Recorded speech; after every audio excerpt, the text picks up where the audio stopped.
නැකිටපන් සිරියා. ඔය පුකටිර පායනකන් නිදාගන්නේ මූසලයා.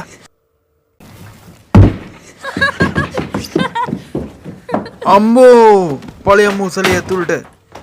ගේ අම්මට යකෝ මූ. පන්දිනයක් මගේ පුතාට. හැපි බර්ත්ඩේ පුතේ. ආවනම් කැම ටික හදපන් ලොකු මහත්තයාට. ලොකු මහත්තයාට බඩගිනිලු. හදලා දෙන්නම් ඔකට ගිලින්න දානි. මගේ පුතාට මේ පාර ලංකට් ගොඩක් හම්බු වෙලා පෙට්ටිවල දාලා. බලන්න. ඕක ගණින් පෙරේදෝ මෙහාට. පොඩ්ඩක් හිටපන්. බලන්න පුතේ ලස්සන ලංකට් පෙට්ටිවල තියෙනවා. ලංකට් කීයක් තියෙනවද? 35යි පුතා. 35යි? පටිජෝකුත් එක්ක. මොකද කරන්නේ ඉතින්? පටිජෝක දැම්මම ඔයාගේ පුක ලස්සනට තියෙයි. පටිජෝක උඹ ඇඳ ගනින්. කලබල වෙන්න එපා පැටියෝ. අපටි ජොක්කු ටික මාරු කළා හොඳ ජොක්කු ටිකක් ගමු. මගේ වට්ටක්ක කෙඩිය කලබලින් ඉතින්.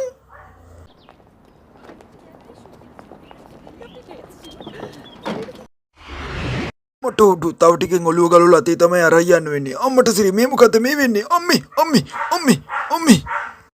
අම්මෝ. ඔපේ හැරි මල්ලිට කවුරු හරි සීන් එකක් දානවා වගේ.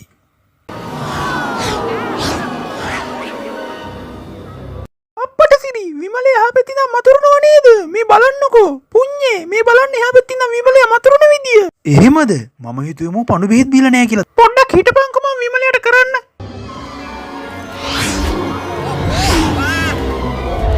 මට උඩු බිම බැලුවම මට බඩක් දඟලනවා. අද්දනම් කොස්සෙක් වැටෙනොත් ගෙදර යන්න වෙන්නේ නැහැ පුතේ.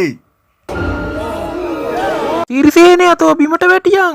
මේ ඔය මූසල කොල්ල බිමට වැටලා කොන්දම කෙඩියන් ඕකයි. මේ විජය කලා ඉක්මනට මොකක් හරි කරන්න.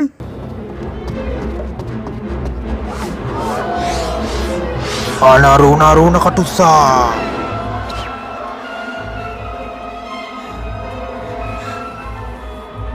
මේ තියෙන විමලයාගේ යටසය වෙන්න ඕනේ. තෝගේ ලංකට් එකෙන් පත්තු වියන්. කොල්ල බිමට වැටලා කොන්දම කෙඩියන් ඕකයි කොන්දම කෙඩියන්. බුදු අම්මා රෙද්ද ගිනි ගන්නෝ.